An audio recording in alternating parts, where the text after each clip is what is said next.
I want to introduce tonight's speakers, Jared and Michael Blout.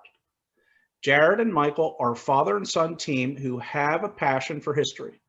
Both formerly lived in the Cornwall area, but their professional lives have taken them to other East Coast locations. Distance has not prevented them from staying involved in Lebanon County history, and both have utilized technology and skills from their professions to continue to unravel history's many mysteries. While tonight's lecture is about education in Lebanon, they are also deeply interested in Cornwall, the Coleman family, and the local iron industry. So please welcome our speakers, Jared and Michael Blouch. Well, thank you, Mike. We're happy to be here and glad everyone could join us on our journey through the ongoing study of education in the area we know today as Lebanon County. Now, education is a big part of our Preserving History lecture series, one of the many ways that we can share lost information that can and should be preserved worldwide. It's really the first part in our special Lebanon County editions we're featuring exclusively for the furnace, surrounding a collection of information about Pennsylvania that we feel should be shared and emphasized with people out there today in the local area. Now, we hope to spark some old memories, add detail to the history books, but most importantly, preserve all of the information that we possibly can for future generations. And tonight we'll focus on the area's educational roots and how the origin of school buildings and districts evolved into what they are today. We definitely appreciate your attendance and encourage participation, whether you're watching at home, listening on the road, or with a group of people who share a mutual interest in the topic. So behind the curtain tonight, our presentation will feature a variety of information and media from myself and our guest speaker, Mike Blouch. We're both from Lebanon, as Mike stated earlier, and we lived in the county for many years before going out of the area more than about a decade ago. Why don't you go ahead and say hello, Dad? Hi, good evening, everyone. If you like, I can start by kind of giving you a short story about my personal interest and my background and try to give you some idea why, how, and when this whole effort began for us in order to kind of kick things off and to put things into context for the presentation this evening that Jared's going to lead. If you like, Jared, I can give some of my personal history and interest and talk a little bit about the genealogy and how we got this whole thing started. Sure. Let me give a couple bits of information first, and then we'll get to the genealogy stuff and your personal stuff in a few seconds. I do have a couple things I want to kind of squeeze in here a little bit. Let me go to the next piece here. Now, the other voice you're hearing is me, obviously, your host and tour guide of tonight's upcoming cacophony of conversation, as I like to call it. So I'll take you on a journey into the past to relive some interesting insight, fascinating facts, fantastic photos, with some marvelous maps in there, magnificent mysteries, and special stories for all to enjoy. We're connected, obviously, from all over the country and plan on sharing some interesting bits of information we remember and have researched from attending and living near many of the schools that may or may not exist any longer. But before we dive too far into details, we want to recognize the generosity of the Associates Board and members of the Furnace for their time, effort, and experience they provide to all the visitors and friends, and for making these remote lectures possible to be viewed by audiences all over the world. As we present, we intend to teach you something new about education in Lebanon, but also learn from you as well. So here we go. Let me give a brief overview before we get back to my father here real quick. We begin with just a couple things as we provide perspective from both inside and outside the classroom over the past few centuries. First, we'll define the terms that relate to education and ultimately learn how those terms affect today's society. Most importantly, the schools, districts, buildings, and other differences. The majority of tonight's content will stem from a master timeline, which also includes the people who the buildings were named after, events that led to changes, and other facts that also interested us. So throughout this timeline, we'll feature a lot of pictures, some sketches maybe, and a few articles pertaining to each corresponding structure. And in the timeline, we integrate some high resolution maps that have been enhanced and highlighted for each event or structure's location. We'll also incorporate a handful of mysteries, even though the majority of information we'll mention tonight is pretty well known by the public. We feel it's our duty that we collaborate with others to help relocate some of these places, keep information current, clear, and consistent, you know. But as part of the last step, we'll ask you to provide us with feedback throughout the hour on what you think about our content, maybe some suggested topics you'd like to learn about for the future, things we may have missed, or if you'd like to collaborate with us long-term to satisfy your curiosities and fascinations. We'll try our best to answer the questions we have at the end of the show. So let's talk a little bit about the geographical area we're covering real quick. Of course, the area I'm describing is within the state of Pennsylvania, and it's called Lebanon County, located in the southeastern part of the state. It's surrounded by 4 larger counties: Schuylkill, Dauphin, Berks, and Lancaster. Now, today it includes 26 municipalities with a 17-mile distance across and roughly 300 square miles of land. And this geographical map displays the names and boundaries of all the municipalities that currently exist within the county. There were originally around 20 different school boards that slimmed down to 6 districts over about a 300-year period, which I'll explain more in a little bit. As you can see on this school district map, we compare the size, shape, relative location, paying close attention to the area in green, noticing how small Lebanon City's district is in the middle and how large Northern Lebanon's is on top. So why the heck would we want to research in the first place? I mean, we're busy like everybody else, but I guess you'd have to rewind the clock a little bit to the early 70s when my father began looking into our family's genealogical stories of our extensive family tree. And I'm going to turn it back over to you now, Dad. Can you explain just for a minute to everybody how you became involved in researching all this and how it evolved into something like we're doing now? Sure, thanks, Jared. Well, like most of us, my passion for all things related to history began way back when I was in elementary school in Lebanon, and I developed a deep fascination for even ancient history and human cultures and civilizations all around the world. Ultimately, I put me on a path of formally studying engineering and aerospace and electrical engineering in college, and I used those technical skills to help me further the research. I never lost my fascination and interest in the history of Lebanon, and that's become kind of a lifelong quest that I began way back when. So specific to the genealogy part, the reason that I focused on it early on is because I met a girl that I planned to marry, and coincidentally, she shared the same last name as me. So I wanted to be sure that we weren't closely related for obvious reasons. And that led me to a very exhaustive research, and I was able to go back as far as 5 generations without finding any common ancestor. So we felt, you know, that it was safe for us to get married and have kids. Jared is one of our offspring, and I also have a daughter. But it was actually during that time that I really began to do more extensive research, and I painstakingly compiled the family history records on both sides, the maternal and the paternal side of both my wife and me. And that all of that research and effort was done in the era that I call BC, and that is to say before computers. A little tongue in cheek there.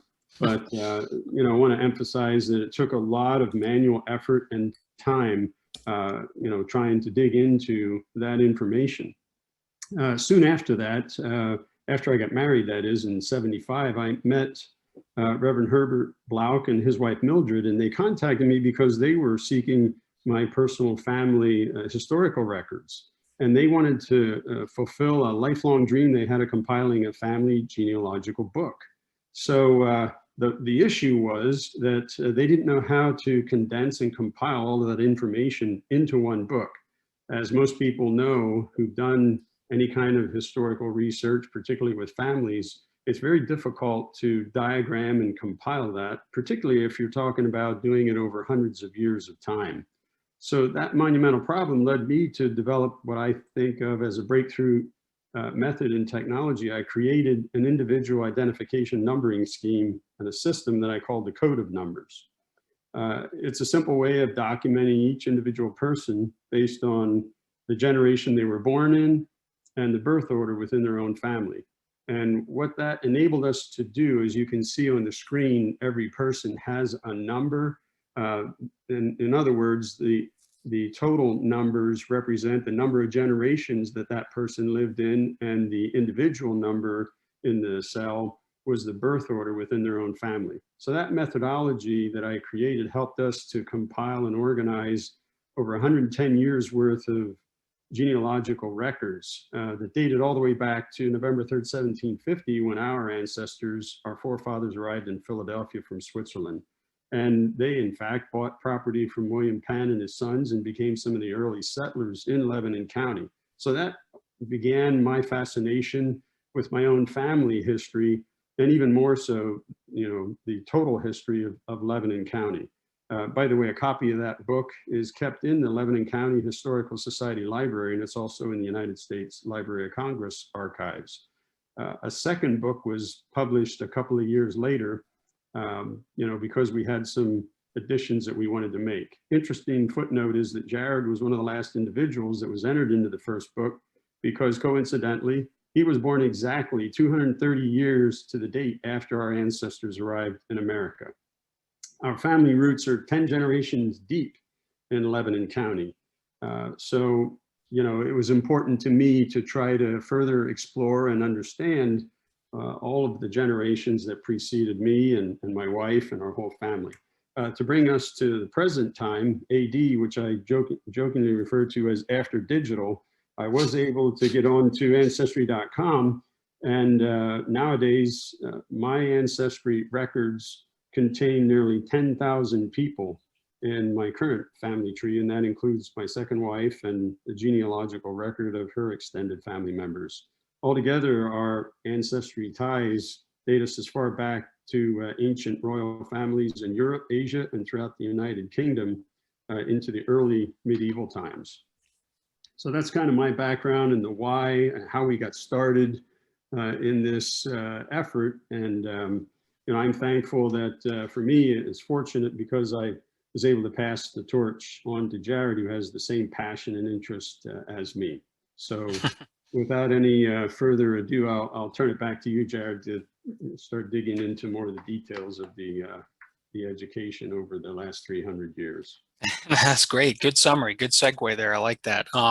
Let me also add to what he said that we aren't experts by any means in history or education. So we're just a pair of enthusiasts. Researching is a hobby of ours, and it's something we do in our own time. So we have a long time interest in certain school districts that surround us and where we were raised, but it really hits home when you start thinking about some of the places where you grew up and attended yourself. So if the people that are listening tonight, if you didn't hear us initially, if you could put your schools that you attended, if you went to a Lebanon County school, in the chat, I've been interested to see the statistic at the end to see where everyone went. But we wanted to share this with as many people as possible. So we got to get the facts straight somehow. Now, having attended a few of the schools we'll be talking about tonight, both of us can attest to the beautiful architecture, strategic placement, and sad endings to some of the most treasured places in the community that surrounded all of us. Next, I want to establish some framework, refresh your memory a little bit maybe on the first schools built for religious use, and see how these structures and practices evolved into the larger campuses that they are today, whether still being used for education or not. Now, we all benefit from education in different ways, some practical, a few technical, many clinical or even inspirational. But what the heck is education? In order to really understand, you have to think back to Greek and Roman times, as shown with the origin of the word down in the lower left. One of the purposes of education is to perpetuate and extend a culture's value and knowledge into the future. So it reflects societal values, and we can think of it as kind of a leading or directing, because it can be said that the history of education is also the history of civilization. Now, in order to understand how we categorized everything in the area, we had to be clear on the similarities and differences of the terms that we talk about. At one time, they weren't just physical buildings or campuses, but rather individuals, organizations, groups who provided knowledge to students of any age.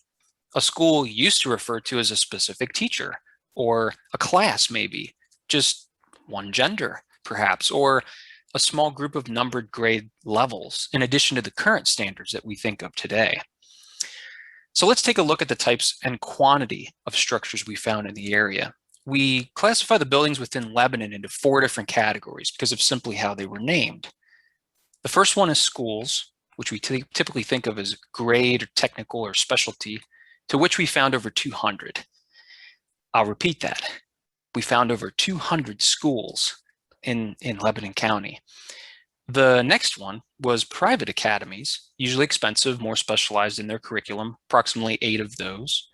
The third is seminaries for theological or religious studies, 6 of those. And finally, 6 colleges, which can be a single institute or large campus spread out over a state, all important in the long chain of education. So what about private schools? Academies were very popular in other countries at the time, so it was only natural for this type of schooling to be spilled over into American education and make their way to central Pennsylvania. These 8 included the Annville Academy, evolving into Lebanon Valley College, Lebanon Christian being more recent and familiar, the first Lebanon Academy, Fisher's Academy of Music, and so on. But most of you have heard of or even attended a parochial school maybe, such as Lebanon Catholic or St. Mary's. Now, I always assume that people know the difference between the private, parochial, and public schools, the 3 Ps. But in order to understand, keep in mind that parochial closely relates to the word parish, which you can think of as a small group, typically having its own church and priest. Interesting statistic, of the schools being discussed tonight, only about 1 of every 4 were classified as religious affiliation. So believe it or not, Lebanon was home to these 6 seminaries you see here, some of them changing names or evolving into other schools, sometimes using the same buildings. One in particular I'll talk about is the Lebanon Female Seminary a little later. After traditional grade school is complete, students later have the opportunity to pursue more education, most times in a practical art such as philosophy, medicine, or law. Colleges are more prevalent today when associating higher education, to which 6 operated here. Some even moved out of the area completely to a surrounding county, such as the case with the first one up there, Albright in Myerstown, later merging with the Schuylkill Academy, moving just outside to Reading. But all these types wouldn't have a foundation if it wasn't for basic school framework, stemming from a Greek word meaning leisure. It wasn't school itself was leisurely, but to be able to attend one, students had to have the leisure time away from working. And that leisure was possible in large part because both Athens and Rome were slave-owning societies. So the leisure to go to school was very dependent on a large and unleisured class. I have the school districts listed on the screen because of what I'm going to show you next. This is kind of our treasure list here. It's our master list. One of my memories as a child was listening to the radio or watching the TV during a snowstorm. When they read off, that long list of schools being delayed or closed, I know you remember that. Fortunately, for the sake of time, I won't be doing that, nor streaming them on a ticker at the bottom of the screen the entire time, but rather, I'll show you an alphabetical list of them. It's 5 pages, noting ones that intrigued us the most. The ones highlighted in yellow represent ones that we'll try to cover tonight. If we run out of time, we're going to have to obviously skip some, but the ones with red asterisks, we have no idea where or when they existed, but there is documentation to support at least the name. So keep in mind, if you don't see one on here, we couldn't list everything it was named. So it's just, we picked one name. And we also realize you can't read the entire list. So if you're super curious, you just want to go to the YouTube channel later on and watch it, pause, replay, jump ahead, that's okay too. We tended to focus on the popular public schools, which many of our listeners may have attended or seen in their lifetime. And each building speaks to us and tells a story about where the name originated or where its ultimate fate turned out to be. This first page here starts with letters A through E, and some to note are like Anthracite, Coleman, Booker's, Burroughs, Cornwall High, along with Donningmore and Ebenezer. When we move on to page 2, we got E through I, noting Filer's, later known as Hauksville, 2 of the 5 Fairviews, Fontana, Franklin, Garfield, both of the Hardings, Harrison, Hebron, the 2 Henry Houcks, and both Higbees. Page 3 is packed from letters I through M, revealing the Isabella or Midway structure, the first actual Lebanon High, Laurel Grove, the buildings surrounding certain Catholic schools, Lebanon Independent Borough, Lincoln, Lindley Murray, Mifflin, and Miners Village. And page 4, you'll have the Central Myerstown buildings, New Salem, North Anvil, the old brick schoolhouse, difference between both pleasant sites, the 2 Rexmont buildings, and the majority of the parochial schools in the lower right. Rounding out the final page, we have S through W, noting Snavely's or Westmont, Snitz Creek, South Lebanon, Spring and Cumberland Street Select, Stevens, Sunnyside, Sunny Retreat, Tabor, Union Canal, Weavertown, Webster, and West Cornwall Central High School, otherwise known as Quentin. The rate of loss or repurpose of these 200 structures is astounding, but then again, it's to be expected for heavily used and outdated facilities, because the lack of use, acts of nature, or financial encumbrances a district has to endure. This chart shows a up-to-date final fate, as I like to call it, or current use percentage of the properties used at one time or right now for education. So when you break it down, each slice of the pie, you can see that most remain standing for educational use as they started building more substantial structures in the later part of the 1890s. Municipal use, aka township-related offices, storage, or even parking lots is there in a close third in the purple. Plus the elephant in the room, which is not too shocking, that demolition is the second largest category because there were so many, the number of fallen buildings begins to add up quickly. Now, Lebanon's early schools used several major building forms depending on their location or size. They evolved from one room in which all ages were taught at the same grade to more complex plans that separated students by grade. Still, even these complex early school plans were designed as just a series of one-room schoolhouses assembled next to and on top of each other, and the classrooms weren't differentiated by function or size. So the basic building forms I'm referring to were normally decorated in a variety of architectural styles, and they blended into whatever was fashionable in a community during a given time period. Here's my favorite screen next. We're going to be showing you a timeline here. We'll take a look at this, and you'll notice you can't really see anything on this except for the years. Okay, I'll give you that. You can see the years, but I promise all these images have something to do with education around the area. It's so small because a lot happened in the 300 years of education, and we ran out of room to make a normal timeline. So the colors separate each century, which indicates when the events occurred. Each picture represents a relevant and important milestone that affected education within the county, whether it's an important public figure being elected to office, maybe a new school being constructed, or a technological breakthrough, and how it affected the modern classroom experience. So as we progress through the show, each image will appear in a link in the description with the attached details alongside. Dad, help me out here. I like how you phrase your genesis of education thing that we were talking about. Can you enlighten us a little with your perspective on how things begin and what sort of challenges arose for our forefathers? Sure, thanks, Jared. Well, basically, I have to kind of wind the clock back, talk about initially what was the purpose of education in the state of Pennsylvania initially. And what I found from research is that the original intent of creating educational curriculums was, according to historical records, to foster the development of the people's freedoms and to ensure advancement of the new societies to form productive communities for continued growth and prosperity in religion, government, and personal gain. So that's kind of a quote. The creators for education in Pennsylvania, the question is who started this formal education system? And it just so happens, as you might expect, that the role that William Penn and his sons played as the founders of the colony of Pennsylvania, it embodied their own vision and the priority of the role of education in this new emerging society that they helped to create.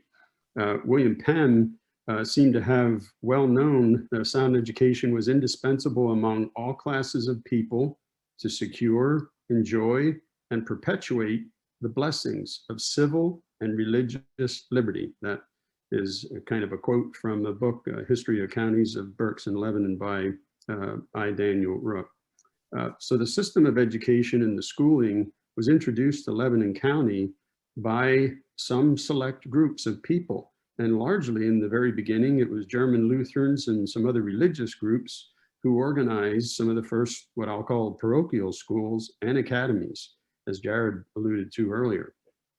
In fact, what they were striving to do was they wanted to educate the common people in order to instill their own set of values and principles into this new society in a free America. So that's really what the foundation was of the genesis of the education in Lebanon County, according to our research. Excellent. Yeah, that's well put. Very good summary there. I want to take us back a little bit to the 1700s because it'll help us better understand what was happening during that time period and why things evolved into the way they are today. Now, why the 1700s? You're probably thinking, well, like he said, prior to that time frame, there weren't any formal public or parochial educational buildings for the immediate area, much less established residences and landowners. So the early public schools in Lebanon didn't focus on academics like math or reading. Instead, they were taught the virtues of family, religion, and community. The girls were usually taught how to read, but not how to write. It's pretty sad. That's just the way it was. Now, moving on to when the Germans who fled from New York State were the first large group of migrants to arrive here in 1732. Conrad Weiser became their leader, but they weren't all smart people. They came for employment opportunities, escape religious persecution from their homeland, and to find comfort in a new place. So the area the natives called Quittapahilla, which later became Lebanon City, was founded by Mr. George Stites. And the reason why I'm mentioning this is because he settled here along the very creek it was named for on a tract of about 350 acres, covering the old part of the city. And after the land grant from John Alexander, he realized he could only use so much land for himself. So a wise friend of his gave him the idea to begin developing it into something that would be profitable for farmers to grow crops and build more permanent houses to live and survive the elements. He devised a plan to zone his property and divide it up into smaller parcels to share with his fellow immigrants with his dream of forming a town of his own someday. He spent a great deal of time figuring out the best places to divide it into sections, and he wanted to bring more people into the area and name it Hamilton, honoring the great president. So the history of Cornwall area schools started in this year, 1740, when one was started for the large area of Fontana, west of Cornwall. The first school in what is now Cornwall Borough was located in the vicinity near the United Methodist Church around this time. The students were organized at very early dates in small wooden log meeting houses named Bachmans, Bookers, Hauks, Dissingers, and Thomases, if any of those sound familiar. But obviously we know now that the name Hamilton never caught on. So as the area grew, people wanted to honor George by naming the area after him in 1750, simply called Stitestown. After he finished separating most of his land into smaller lots by 1760, it allowed the community to begin thinking about educating their youth and adults who needed to become contributing members of society. Excuse me. So as wage-earning taxpayers, of course, it was only a few years later that land was donated by the founders of what they called at the time Meyertown and Stitestown to provide church-based schools in their towns. In 1762, a church message was sent from Stitestown that arrived in Germany and explained that there were no schools in Lebanon because of the poverty of the people. What can we do about this? So after hearing about this letter, George found it in his kind heart to donate decent pieces of land to two church congregations, the Lutheran and the Reformed, for purpose of building these dedicated places of worship and education within his little town that he made. This is an article we found which verifies what I just mentioned, that he did in fact donate land for this purpose. However, there was rumored to be another school built this year, which we know little about, independent of Stites' generous land grant. If anyone knows about this, feel free to leave a comment on that in the chat. As the article mentioned, there were two schools the townspeople helped to build for the church congregations, and everything else is history. So sadly, neither of them are still standing today, but I'll provide some details for most of the older schools because most aren't even aware that they existed. The first one I'll be taking a look at was the German Lutheran Church and Schoolhouse, constructed entirely of logs, situated at today's address of 119 North 8th Street. It was finished and ready for use in 1765 on the property between the stone expansion of this log house, soon to be built to the left, later called Old Salem, and the sandstone structure on the right, the Salem Memorial Chapel building. I kind of superimposed it there. It's a little fuzzy. Originally used as their only place of worship, which was close to but not on the corner of 8th and Willow, as shown here, it was later supplemented just as their small parish house, being attached to the north side of Old Salem. As we take a closer look, this is an actual picture which shows the log building, weatherboarded and not expensive or ornate like some of its successors, but basic, serving its purpose well for countless years. And it was said that the rear double door was described as being like a pair of window shutters. It was so cheaply made. Now, another random fact, the log school was later purchased by a man named John Harris, who physically moved it alongside a small stone quarry at the end of Canal Street.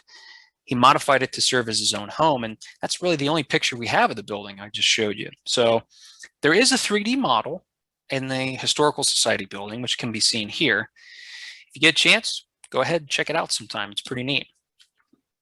Now, you got to remember that public schools didn't exist yet. They were all parish or Sabbath schools, taking place inside the church or meeting houses. Families with money sometimes paid private tutors to come to their house to educate their children. The other one, 2 of 2, sat on the southern side of the Tabor Reformed Church on the northeast corner of 10th and Walnut Streets. This building was later converted into a dwelling prior to the construction of a new parsonage house in the opposite corner. If you were to stand in the middle of the intersection there today, actually don't do that. I don't recommend that. But if you find yourself driving by, I would, have stood at 943 Walnut Street, where the steps and pathway begin at the sidewalk there. These schools began the parochial movement, to which many surrounding communities, started following suit and developed their own classes and curriculum to, educate all these people. They wanted to become industrious employees and functional members of society. So in Myerstown area, or Herkel Road, as it was previously called, it began establishing their own small schoolhouses, much like Lebanon, outside the church congregation. Now, similar to Steightstown, Simon Bassler and Isaac Meyer, they donated land to build the schoolhouse there. And the northern and the western areas kind of followed suit after this. The previous school I mentioned was built in 1756 and was made of wood and logs, and it's shown there at the arrow on the map. It was just a quick fact, it was the only school in existence there before, during, and immediately following the Revolutionary War. One in Fredericksburg was built, Fredericksburg was built 2 years later. And then common schools emerged in the mid-18th century. So these schools educated students of all ages in one room with one teacher. Students didn't attend for free. The parents paid tuition or provided housing for the school teacher or contributed other commodities in exchange for their children being allowed to attend. Now, an ad appeared in the Philadelphia Independent Gazetteer on September 27th, 1783, indicating that the ironmasters in Cornwall, which was then Lancaster, were looking for an instructor to teach children the English language, writing, and arithmetic. And actually, Mike Emery found this for me about a year ago. It's pretty cool. He wanted me to throw this in. I thought that was neat. It's really old. This map was pretty nice to throw in here. The original was stored at the Library of Congress in Washington, D.C., and was drawn around the time of the ratification of the Constitution in 1787. Notice that it's difficult to locate Lebanon because Lebanon County was still part of Dauphin and Lancaster at this time. The boundaries aren't there. Most of the citizens of Steightstown agreed to rename the area to Lebanon and incorporate into a borough on March 28, 1799. Unfortunately, the majority of the townspeople petitioned this and didn't accept the change initially. It was later accepted, which you'll see in a little bit. Now, as Lebanon progressed in the 19th century, its population grew steadily. Outsiders moved in and was clearly dominated by wealthy, prominent families. The establishment of countless schools affected education in several different ways. So it was during this time that students in Europe and America were still using individual pieces of slate framed in wood, coated with paint and grit. Now, paper and ink were expensive, but slate and wood were plentiful and cheap, making them an economical option. Unfortunately, they were also highly inefficient because teachers had no way to present a lesson or a problem to the class as a whole. Instead, they had to go to each individual student and write a problem or assignment on their slate. So in 1801, the rather obvious solution to the problem made its debut. James Pilon, headmaster and geography teacher at the old high school in Edinburgh, Scotland, is credited with inventing the first modern blackboard when he hung this rather large piece of slate on the classroom wall. You know, the kind you can't erase ever. You have to use something wet to like get everything off of there. It's crazy.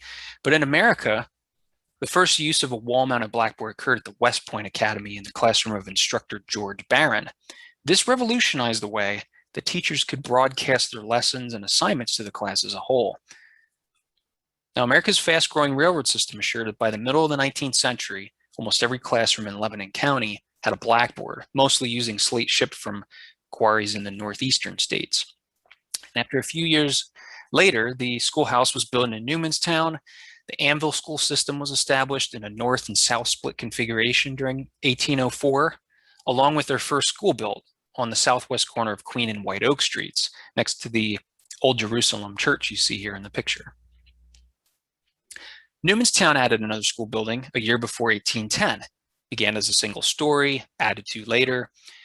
Then a year after that, religious communities began rapidly building small meeting houses dedicated for educational purposes, some which still exist today. It wasn't until 1811 that another schoolhouse was built in the Myerstown area, located at the old Lutheran church, which enabled the students to learn English. And several other church denominations conducted schools in their own facilities for the children of their parishioners. Following this War of 1812 that you see there, there was a nationwide movement of prosperity, which led to the construction of many railroads, canals, and school buildings, which developed the need for other internal improvements. And at this time, with the decline of the church schools, many private teachers rented available facilities to conduct on a tuition basis. Now, one of the most important dates from a municipality standpoint was the forming of Lebanon County. It was taken from portions of Lancaster and Dauphin by an act of assembly, which was passed February 16, 1813, with some minor boundary revisions later. The name derived from Old Lebanon Township, a biblical name meaning White Mountain. 6 townships were designated within a county at its creation. And what comes along with that? Obviously, school districts. Hand in hand with the prosperity of the general progress of the community went the schools. So 1815 was a pretty pivotal year in elementary education as offered by the parish schools. It was pretty well thought to be insufficient by many of the town's most prominent people, and they began to advocate for the establishment of a select school where the community's youth might receive a more advanced education. The town's 4 clergymen, a couple other people that were prominent, formed an association that resulted in the incorporation of the Lebanon Academy by active state legislature.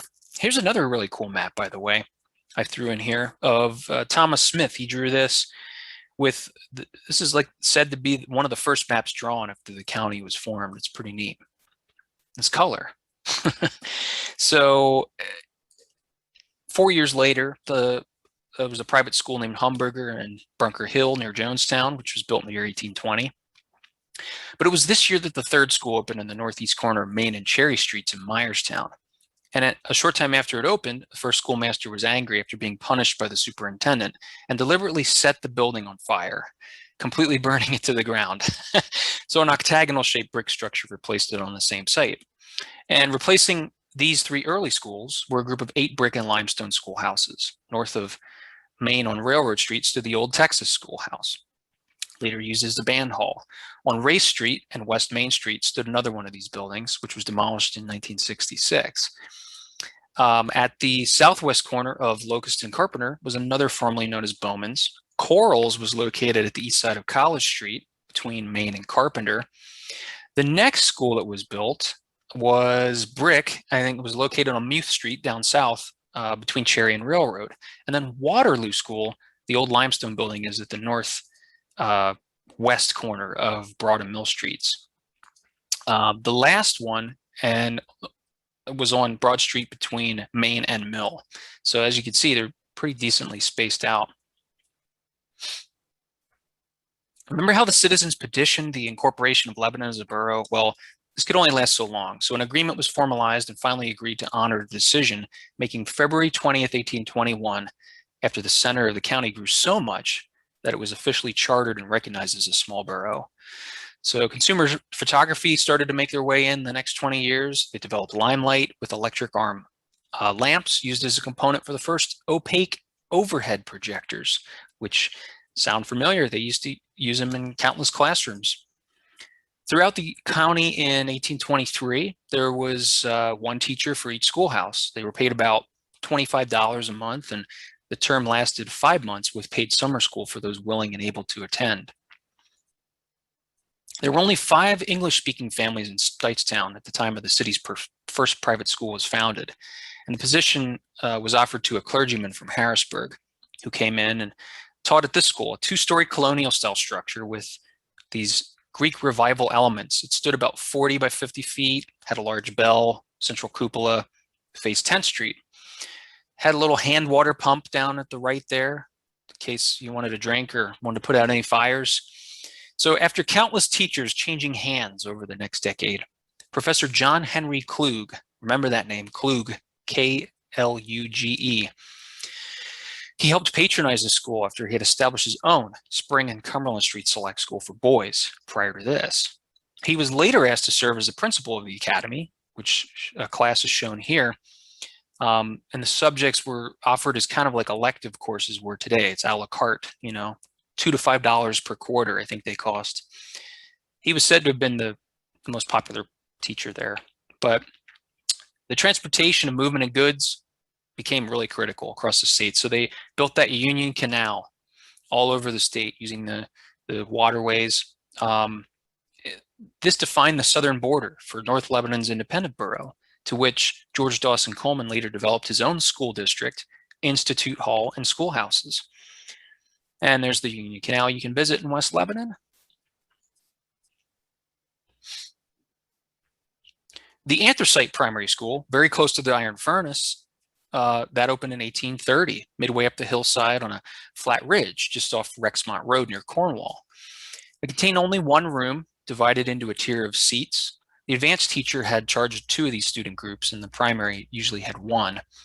And it was a typical one-room schoolhouse. This is another one from Mike Emery. This is a great photo, super high resolution, lots of detail. I think as many as 120 students attended class in one term, but discipline was especially a challenge. I found out that the building was later used as a dwelling house, and it stood for over 100 years, later being replaced by the building in Miners Village. Grove School in Center Street in Fredericksburg also opened this year. And here's an example of a great mystery. A short time after the Anthracite School was built, a brick schoolhouse was built about 50 yards north of Freeman Drive, Route 419, along Maple Lane, which is then known as Lover's Lane, which overlooked the Hackney Farm property, later becoming the Quentin Riding Club. We discovered this accidentally while researching another topic on the adjoining tract of land to the east. So this is an example of a rough sketch of the area by an architect, which included a notation about an old brick schoolhouse in that exact location we read about. So it sparked, you know, some sort of a theory about the name of the school, but we haven't confirmed more than the precise location I mentioned a few moments ago. Today, their house is situated there, so you can't really explore. Anyway, in 1834, the Public Free School System law was passed, which changed the way students could attend. Up to this point, gender inequality for a consistent education between boys and girls began to change. And the school's hours and months were coordinated with a harvest schedule for farming. District consolidations in Lebanon united most of the primary districts in the 20th century. So these primary district schools, or one-room schoolhouses, they serve students of all ages in the district in an ungraded classroom. They're really the earliest school type. But this was most typical in rural areas in the 19th and 20th centuries. They were typically at a crossroads in the center. A few years later, the need arose for an all-girls seminary within the city limits. So the Lebanon Female Seminary was created. It stood on the southeast corner, I believe, of 8th and Willow Streets, later becoming Arnold's Restaurant, later multiple private residences. Here's a close-up of a postcard view from 8th Street at sort of a skewed angle, but you can kind of see the building's facade and overall side profile. It was a pretty neat looking building. Before being converted into attorneys' offices, its second and third floors were demolished, leaving only the first floor standing today, notably housing APR Supply's old corporate headquarters. Beginning in the mid-1830s, the private school movement swept across the country. So this was the reason the Myerstown Academy was established in 1839. It was situated east of that building that the guy burned down I told you about earlier, where the octagonal thing replaced it at Cherry Street. However, the movement was short-lived, and public schools were favored and funded with more improvements. Around this time, union schools started coming about, and they were most common later in the 1850s to 70s, but all the students in the union districts were in the same building. They were just separated by classrooms with like 3 or 4 grades. The school's assembly hall often served as a public meeting place, musical performance area, and so forth.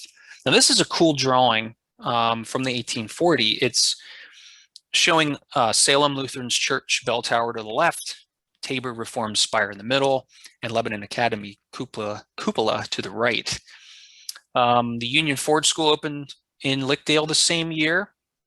Competition from Klug's all-boys select school nearby really made it difficult to enroll in the private academies. So it was agreed that Klug School and the academy would merge to make this pair of gender-separated public schools in 1841. 2 years later, the Mill Creek Township School District was formed. Now, only basic elementary subjects were taught until 1848, when the Lebanon City School Board expanded the curriculum by offering some higher learning grade courses. And by the mid-19th century, academics became the sole responsibility of public schools. A Little Red Schoolhouse, named after the area's Lindley Murray, was built in 1850, just off Asher Minor Road near Fort Indiantown Gap. According to the Pennsylvania School Report of 1850, there were 10 schoolhouses in North Lebanon Township at the time. Busing the children began only in the 1920s, when the children from the western parts of the township were transported to this 4-room Clayona Schoolhouse, which is now their borough hall.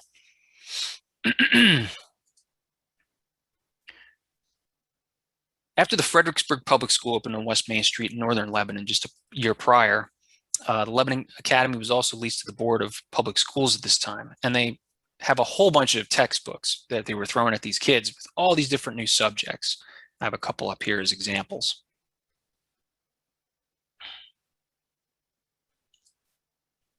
The early public schools were administered by the school boards. However, in 1850s, the schools of each county came under the jurisdiction of a superintendent by virtue of an act of assembly of Pennsylvania. So John Klug, again, this popular guy, he was first appointed superintendent for the Lebanon County schools.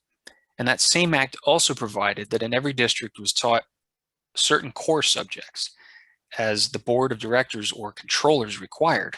This was the first time that the Commonwealth had attempted to tell the school board specifically what they can teach in the schools.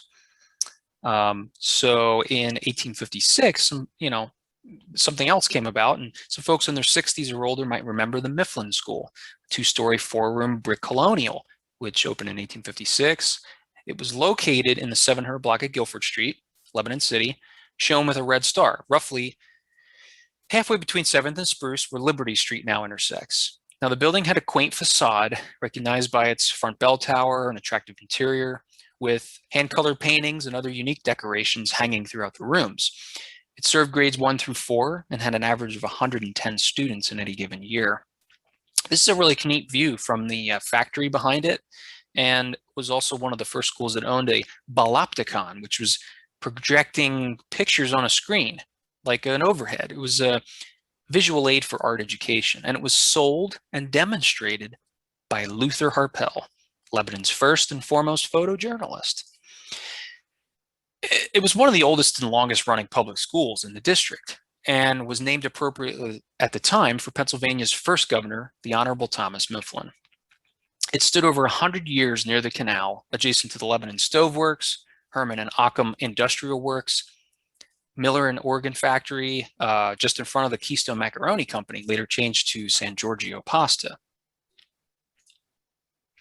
Now, after the annexation of Lebanon's independent borough in 1951, Mifflin's proximity to the Harrison Building, with its poor playground, factory environment, and lack of facilities, indicated the need for abandonment. So on March 16, 1959, the school board voted to discontinue the use of the city's oldest school along with its 2 teachers.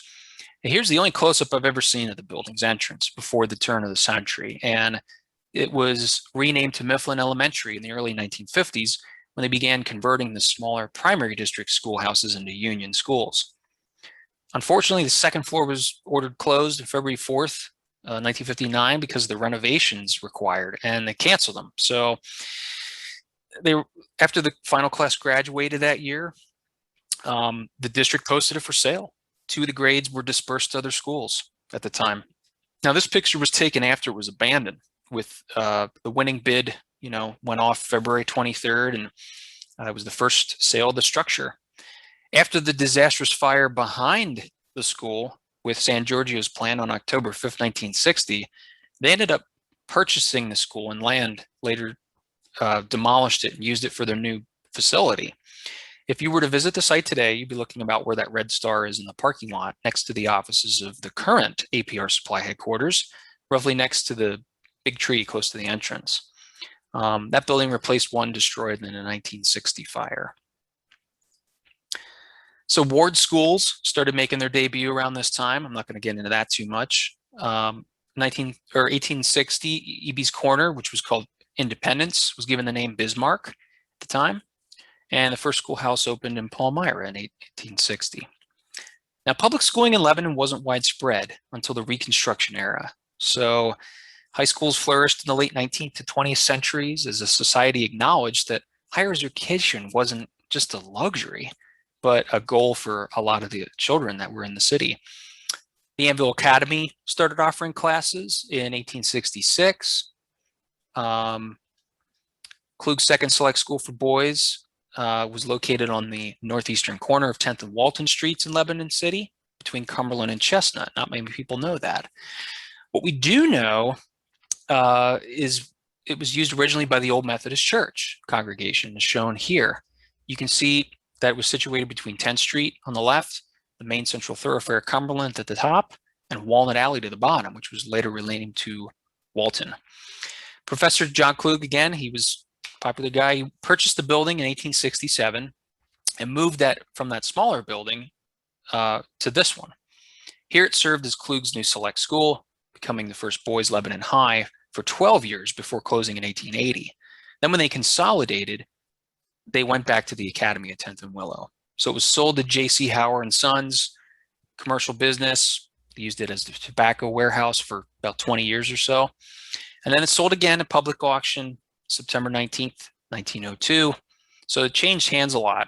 And we tried locating this, and we found that the chimney next to the house next door was a match. So the land is now a paved parking lot in the alley to the rear of Dr. Yoakum's medical office near the Historical Society. So if you were to walk through that alley, you can kind of see some remnants of the foundation, which is pretty neat. Palutena College was chartered in the year 1868 in Myerstown. This was under the institution of the Lebanon Classis of the Reformed Church. The Isabella, later Midway schools in North Cornwall, was next in 1869. It still stands today as one little one-room schoolhouse on the corner of, I think, Evergreen and Cornwall Road. The Coleman Schoolhouse opened the same year and was referred to as the most beautiful-looking school in the county at the time. I think there was a church that occupied it sometime in the mid-19th century, or 20th century, sorry. So some of you may have very well attended Lindley Murray School, named for the grammarian who grew up around Harper's Tavern. A major renovation and form addition to the original building was completed in August of 1957, at which time it was converted to elementary school. So it was last used by the district in June of 1976. and was officially closed with the 3 other elementary buildings and transferred to the city of Lebanon in 78. They did this as part of like a land swap with trying to acquire the property for the old Northwest School up on Maple, and that's pretty much what happened. The Iglesia El Faro Church, I think, currently occupies it, or they did. Now, the population of Rexmont was growing significantly around this time, so a new location was needed to centralize the school to a more safer location. That's when they constructed the red school building, named the Rexmont School, or Templeman's No. 2, at Rexmont Road and Store Lane. I don't have any pictures of that, sorry. It was on the hill behind the fire hall, and a few years later, a wood frame building was built up the street at a playground. It was for the congestion of the red school. It was trying to relieve that. So in 1870, Lebanon Valley College festivities were held for the first commencement under the new name. And up until 1872, the public schools of Lebanon were under the jurisdiction of the county superintendent. So in that year, an act of the Pennsylvania legislature granted cities of 10,000 people or more the right to elect their own superintendent. The Webster School was finished in the summer of this year and hopes to have students transition from the outdated and small Mount Lebanon Schoolhouse to this one. For most of the history, when it operated up until the late 1930s, it was known for having an amazing garden program outside. We think it was named in honor of Daniel Webster, who was the U.S. Secretary of State who died in office in 1852. I think George Dawson Coleman and him were close. They were friends, so he lived across the street, and he was an iron industry innovator and politician. He was the one who created the school district, so why wouldn't he name it after somebody that he looked up to or cared about? The land in the building was reverted back to the original owners, the state executor, after the independent borough abandoned it for school purposes. And I think the Chang brothers that own the China Inn behind it continue to own the 3 adjoining parcels that include the school. In 1873, Lebanon City School Board offered a diploma to students that completed a required number of courses. The original Burroughs Building was a beautifully designed 2-story 4-classroom brick structure built at the southeastern corner of Willow and North Cherry Streets in Lebanon City. Some people may or may not remember this. We haven't found the original architect, but it appears to be designed with brick, and it's kind of like a mishmash of the Minden and Munich's original train stations in Germany. It's pretty cool. It was obviously favored in that Romanesque revival and Italian Renaissance style, but the name originates from an early superintendent of public instruction in Pennsylvania named Thomas Henry Burroughs. It opened in 1873, had some renovations in 06, and then when the school district stopped using it, a lease was drawn up for Catholic students for the Lebanon Catholic schools, and then the Lebanon County Workshop started using it after that. So there was many uses of this building. It was eventually abandoned at the end of December 71, and the property deed was transferred to Lebanon Valley General Hospital right next door. And as you travel past the Kaplan Pavilion, if you're headed west on Willow Street, still crossing 4th, you can see a decent-sized mansion on the left, which still stands next to the parking lot where it once stood. Now, major advances occurred in duplication technology during the 1870s, which impacted the way teachers handed out homework and administered tests to distribute assignments. A young Italian named Eugenio De Zuccato started brainstorming about creating a way to duplicate writing, presented with the frustration of having to rewrite something repeatedly. And prior to the 1870s, many printing or typing machines were patented by inventors in Europe and America, but none went into commercial production at this time. Immediately after Lebanon elected their city school superintendent, the free textbooks became an issue as early as 1877, but it wasn't adopted until about 1892. So the schools did furnish most of the required supplies.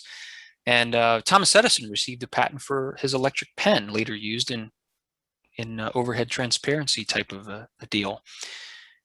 This is an example, which I'm not going to be able to get into, is the Fisher's Academy of Music, or Fisher's Opera Hall as it started. There's so much to this building, it'll have to be in another session, because it was originally an opera hall. Then it became a school for the arts, the performing arts, and then it became a movie theater. So skip over that. The Laurel Grove School opened on Colebrook Road in West Cornwall Township. Harvey Morton, he first marketed the overhead projector in the US at this time, and it dates back pretty far, but he was the one who debuted it as the vertical lantern, which came to be what overheads are or were in the schools. Two schools named Fairview opened, a small grammar schoolhouse in North Cornwall at Tice Lane and North Cornwall Road, and there was a larger consolidated school in Lebanon City at 6th and Chestnut Streets. So there's a little stone wall there on Chestnut Street. You can still see where the playground area is next to Harding. That's where the Fairview School stood. There was experienced a bad fire in Christmas Eve 1911. So they ended up rebuilding it, using it for a period of time. And after the students began occupying the southwest and southeast schools and the new Lebanon High School and Halk Street, Fairview Building was demolished. So some mistake the North Cornwall Fairview Building, known as the Fairview Grammar or North Cornwall Grammar School, to be the Bird Coleman structure. That's the one that's in the lower left. They were designed by the same architect, and both of them stand today. They had some slightly different entrances on them, but Schuylkill Seminary opened in Fredericksburg in 1811 as a preparatory school. And the original Franklin Building was a beautifully designed two-story, four-classroom brick Italian Renaissance structure, which crammed into the small municipal lot of the southeastern corner of 10th and Walnuts in Lebanon City. It obviously was named after Ben Franklin, provided 90 years of education for students, and Bethlehem Steel Company even leased some space in the basement with that school as well. That was demolished and turned into a lot later on. Cornwall was the first district in Lebanon County to take advantage of the free textbook law, which was passed by the Pennsylvania State Legislature in 1885. Lebanon Borough was also incorporated into a city in the same year, so they naturally formed the Lebanon School District with 12 directors, 2 from each of the 6 wards. Gradually, the idea of consolidation, kind of took a hold of the people in Myerstown too. It was Cornwall School District was actually divided this year too into North Cornwall, enabling the use of Reigert School, which you see down in the lower left, known as Pleasant Site, in other words. Still there, Oak and Mill Streets, just outside the city. The Lincoln Building, named after Abraham Lincoln, was opened at 4th and Lehman Streets. If any of you remember this, it's pretty old, 1886, 1 year after the North Cornwall District split from Cornwall. And then they ended up building the Myers Village School, which replaced the Anthracite.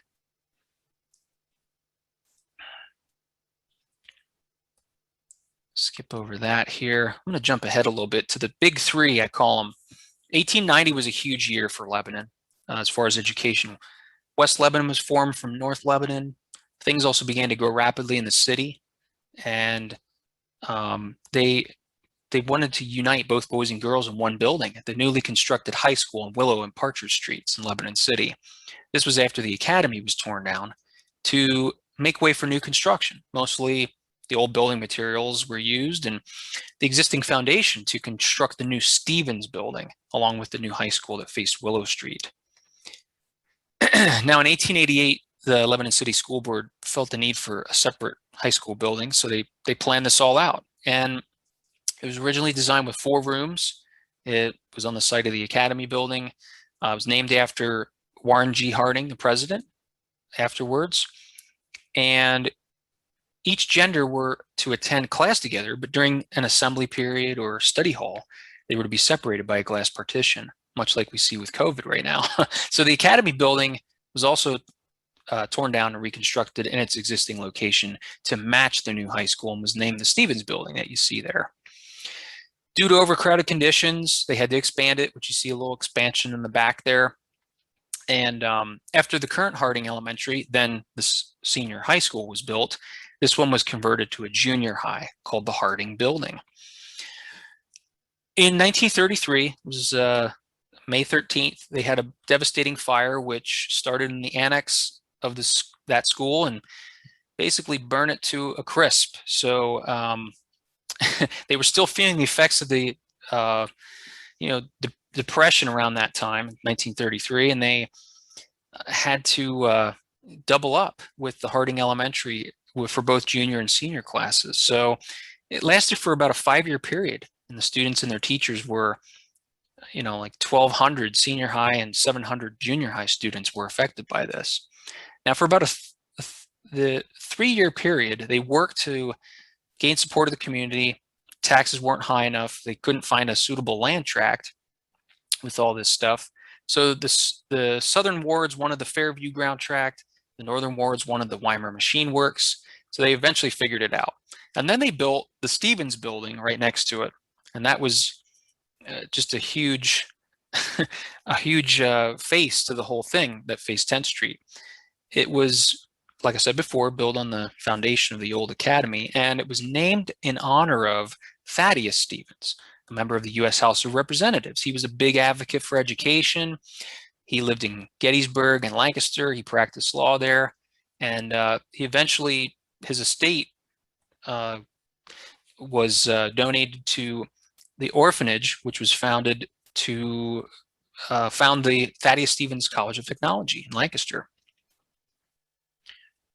So here's some other pictures I have of these kind of together. And it probably looks familiar because there's still a little tower that's on the corner there, a bell tower and staircase, that was torn down in '68 for the Stevens Towers in honor of Thaddeus in the former school building. So there's just a couple pictures that I found. Also in 1890, the second independent Burroughs School building stood at the southwest corner of 7th and Maple Streets. The old Union Canal path bordered the south, faced the fire hall and courthouse. Some of you may remember that.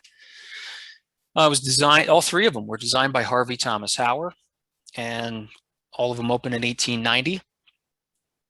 This name comes from President Benjamin Harrison, and it was a 4-room grade school to which the Lebanon Independent District students attended. Now, it was added to Lebanon City School District January 1951 when they joined the North Lebanon Borough, and an expansion was added in 1960. Sadly, the main classroom portion of this gorgeous school was demolished in 1976, following the consolidation and elimination of some of the obsolete older schools. Thankfully, the expansion was saved, as mentioned in this article I found, and repurposed to serve the public by the housing of the senior center and independent fire department on Maple Street. So the part of the school's there, not the main part, not the nice looking part, but yeah, you still got it. Hey, Mike, how are we doing on time? I can kind of condense a bunch of things here.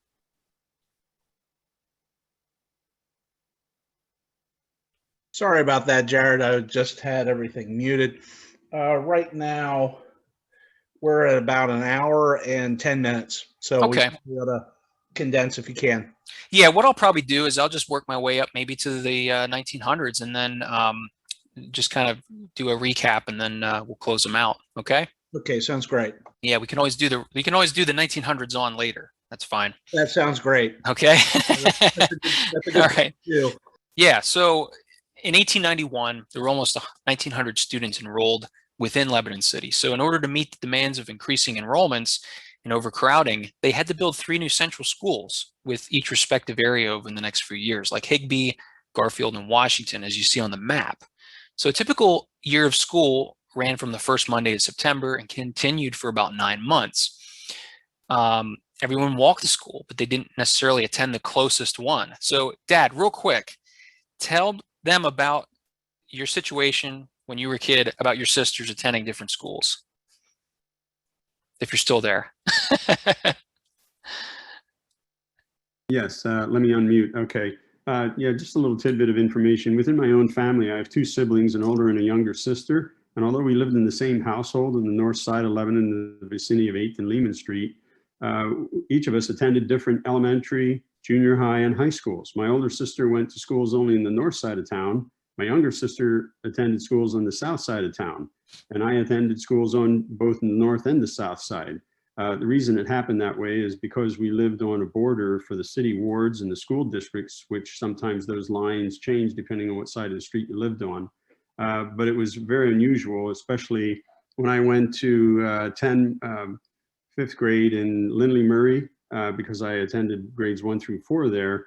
My name wasn't on the list. So I was a little bit nervous that I was kicked out of school, but as it turned out, I was transferred to Garfield, but I didn't even know it until the day that I went to school. So it's kind of a strange situation, but it speaks to what Jared mentioned before, how the school districts and the borders changed over time. Yeah, absolutely. Yeah, like I said, I could talk forever about a lot of this stuff, but the first of those 3 schools, as I showed you the map, was the Higbee Building, which was named after Nathan Elijah Higbee. He was a former state superintendent of education, and that opened in 1893. It was located at 13th and Lehman in the Lebanon City as part of the city school district, and was a 2-story brick structure. Had about 4 classrooms, and then they wanted to expand it, but they realized that they had limited space on all sides. It was all bound by different streets, and they just couldn't find a way to do it. So it saw a similar fate to the other city schools, and they sold it in 1962 and demolished it shortly after. So it now is a parking lot for St. Cyril's Church. The next one here was the school in Fredericksburg in 1894. There was a opening at Pine Grove and Walnut Streets for the big Fredericksburg High School. Some really neat pictures of that online if you ever get a chance to check that out. Another new school was built in Myerstown near the former Red Schoolhouse. And in 1896, we're getting close to 1900, Cornwall was again divided into Cornwall and West Cornwall districts. The Londonderry was made a part of North and South Londonderry. So you saw a lot of consolidation taking place around this time. And named for yet another president, James Garfield Building, which I think my dad attended, was located at 4th and Crowell Streets near Lehman. It had some additions later on as well. This was the result. It's kind of like the 12 classroom convertible auditorium gymnasium setup. And I think they had some rooms in the basement of that too. In 1922, the school board was obligated to enlarge it, and it was transferred to the city in 78, closed after moving the students to the Northwest Building. Let's keep going here. I think we got one more. The North Hall, Conservatory of Music, and Carnegie Library buildings were open at Lebanon Valley College in Annville during the 1897 school term. So just prior to 1900, a number of school districts were split up. And with the school bus transportation system, the trend is back to fewer school districts as consolidation, took place. So they closed the outdated and, despite the sentimental aspect of them, inefficient one-room schools of earlier days. So that brings us to 1900, where the internal combustion engine kind of took effect. But I don't want to keep going with this. I want to save this probably for part 2. So we're going to stop at 1900, and we have also the 2000s to do next time. So I'm going to skip ahead here and kind of wrap it up. Dad, real quick, let's talk about just real quick the future of education here. So, I mean, who knows what it holds? Several new trends include the continued use and integration of technology in just about everything we do, but it helps to further learn not only in the classroom, but at home and on the go. So we have to be careful not to forget how education began or how it evolved over the many centuries in the past. What does the future hold for something like the skilled manual labor trades? They're decreasing the number of people. How do we eliminate the excessive use of paper? Do we even need physical textbooks anymore? I mean, how detrimental is the carbon footprint of the current school facilities today? We'd have to find out. So those are just some of the questions that we like to ask ourselves as we plan to participate in the communities that we live in. And that's where my dad's famous quote comes into play. For education isn't something about the now, but preparing for the future. So I know your heads are probably spinning already, but while we still have you here, I want my dad to share his profound quote he coined many years ago. Well, you can all kind of read it on the screen. The further we progress into the future, the more we discover about the past. It sounds like a conundrum, but it really isn't. The emphasis goes back to what I said initially when I was talking about how passionate we are about history. We believe firmly that we need to all be wiser through education by learning from the past as well. There's other people that came before us that thought enough to document information accurately. And because of that, we were able to construct things and present facts and information today to all of you. And as you realize, we didn't even get through half of it, unfortunately, so there'll have to be another time. But Jared and I like to say that we are all responsible as keepers of the past. We're not trying to rewrite history, but rather we're trying to reveal it more accurately and completely in the context of the people, the places, events, and time and space. And we both feel very strongly that we have responsibility to record and preserve this history, else it's going to be forgotten and lost in time. So that's kind of our parting message to everyone tonight who's here, and tell others as well. It's important to realize that history and education, they're a part of our individual and our collective identity. And if we don't preserve it, we lose part of ourselves, our community, and this diverse culture that we all grew up in and around Lebanon, PA. We just want to encourage everyone to become actively involved and to contribute in any way you can for the greater good. So I'll pass it back to you, Jared, to close. Sure, yeah, absolutely. As we close the education chapter in this part of the series of part one, we know there really is more to discover, discuss, and document about the rich legacy that the Lebanon area has to offer. But it's just one of those things. It's been fun sharing all this info with you guys, and we hope that you learned something you didn't know, sparked a distant memory from your childhood. But we can't forget to thank the ones that made our research and our favorite topics possible over the many years. So we enjoyed working with the furnace. We want to do this again, but we wanted to send a few call outs to some other folks who made our journey fun, learning more about Lebanon, like Sue Wenzel, Jim Plachinsky, Bruce Baumberger, the Harpel family, Donald Brown, but most of all the teachers, the faculty, administrators, and the students of the school districts throughout the county, and the newspapers for documenting all of the events. So I know we blasted you with information. So if you have any questions, answers, comments, or feedback, we want to hear the thoughts. Although this is, only a little bit, we have much more for you, and this is featured exclusively for the furnace. So keep your eyes out for us sometime in the future for the next installment. And we appreciate you watching, learning, and hearing all the facts, figures, and photos. Mr. Emery, we'll turn it back over to you for the remainder. All right. Well, thank you very much, Jared. Thank you very much, Michael. We do have a couple of questions. We've had some comments throughout this, so I was answering some of them, but others I'd like to go ahead and bring up. We had a question from Cynthia, and it said, do you have any information on the difference between education for girls and boys, and any relationship or comparison that you might have patterns in New England? That's an interesting question. Dad, I'll probably turn that one to you. As far as I don't have anything specific about it other than what's going on in Lebanon City as far as the merging of the schools, the separation initially, but I didn't really get into that specifically. I was concentrating more on the structures, I think, of the buildings. I know, Jared, I can answer part of that. And the one thing that we had going on in Lebanon County and also in kind of this entire region is that for the most part throughout the 18th and even a good part of the 19th century, Lebanon County schools had to deal with a population in which English was not their first language. That's right. So, during the time, and I'd answered a question about this where people were asking about, what language and about German. And it seemed like, in the earliest days, when you had schools that were church-based, even German-speaking congregations, typically whatever they had the service in was really the language that they were presenting in. for a long time. And you start to see, like in the 1820s and 30s, where you start to have, that the generations now had been here several generations within America. So even within fairly rural areas that are fairly German, they start teaching kids in English.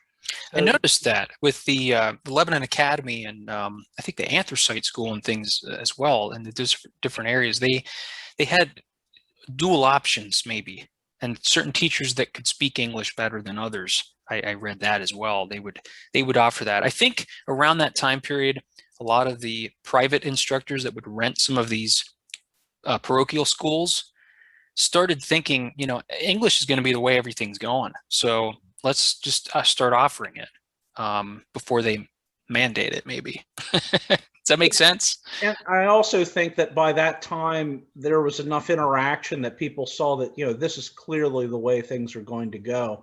We can't stay as our own enclave anymore. So, why have someone trying to think in a second language when that's going to be the language that, they should really be getting primarily? So that was one question we have. This is another one from Mike Weber. Did any of the Coleman descendants attend school in Lebanon County, or were they educated at boarding schools and private academies outside the area? Ooh, that's a really good question. I know that they had quite a bit to do with the establishment of the schools. As far as attending the schools, I did read as well that they had some private education because obviously they had money. And I had mentioned earlier that the people with money, the prominent people, would hire private tutors to come to their home or a place. I know that George Dawson Coleman founded a place, which I did not mention. I didn't have that in my presentation, called the George Dawson Coleman Institute Hall. It was on Maple Street. I think the building is still there. It's used as a church or something or nonprofit. And he was very much an advocate for educating people in certain subjects. And they had a school called the Basin School, BASIN, at the basin of the Union Canal at the North Lebanon Furnace, in which they taught their workers the skills they needed to do their jobs better and to be financially sound. So I'm not sure about the kids. I'd have to look that up. That's a really good question. I believe they did. From what I've read, they attended some of the early years in the schools that were established. And as most people know, the Coleman families were philanthropic, and they also donated quite a bit of money to establishment of churches and church types of activities. But later on, as the children grew older, unlike most youth in the public school system, which ended in either 4th grade or 8th grade, and that was kind of as far as it went in that period of time. Yeah, I didn't even get to that in my thing. Yeah, that was the 1900s. It started changing. To Jared's comment and point, the wealthier families then allowed their children to go on to the finer arts, as well as education privately and in other universities elsewhere, even outside of the country in some cases. So that's a great question, and I think Cynthia's question was an excellent one too. But I'm not as familiar with what the educational systems were like in the area outside of Pennsylvania. But I know that some of those academies that were set up initially for women and men, they were specific trades, but they also taught them the arts and music and those kinds of things.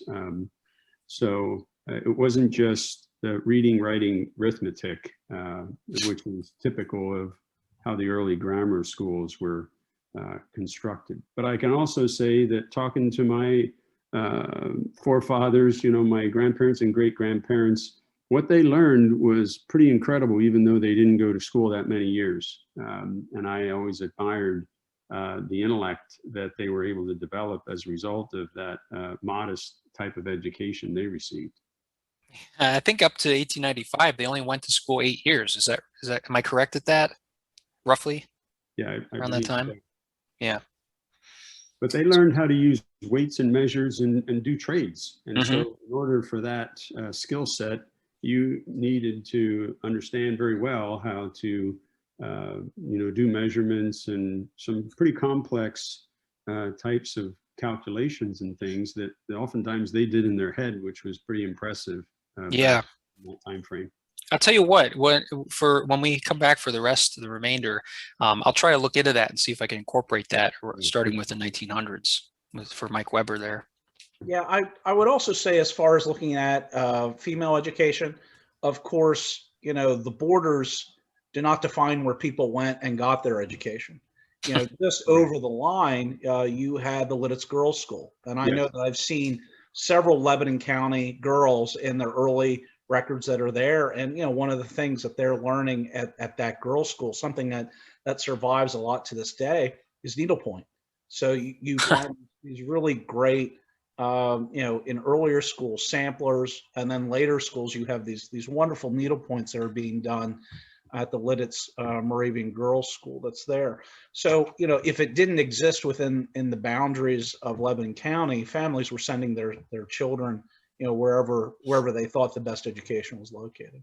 Right, and they moved too. A lot of the schools were merging and moving at that time. That in the northern part and the eastern part of the Pennsylvania too. That's a good point. I also want to thank everybody that volunteered the schools that they had attended. It's a useful piece of information for us, just so we understand better who the audience is and what type of information they would like to learn more about from us. Well, it seemed like a lot of people, from what I saw with the question and answers, are really also looking forward to the 20th century information. I think you answered a lot of the very early things there, but we certainly had many people that are interested in hearing more of what you all have to say. So there's equally as much in that, maybe a little less because not as many changes occurred, but there's a lot of detail starting in 1900. A lot of really neat buildings and things too. So, and a lot of comments that was also from people, that they didn't realize there were so many schools within the county. And I know that this was just a small slice of the ones that you had there. So, right. So what I'd like to do here, Michael, Jared, I'm going to go ahead and end this. We've answered all the questions that have come through. So let me go ahead and close up. Great. Thank you, Mike.